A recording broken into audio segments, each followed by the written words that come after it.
pagi, Cikgu. Selamat pagi, murid-murid.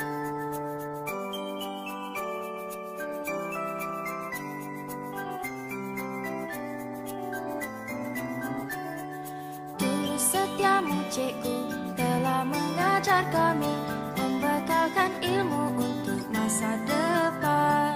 Dari ABCDE 1, 2 dan 3 hingga aku tahu baca dan kira.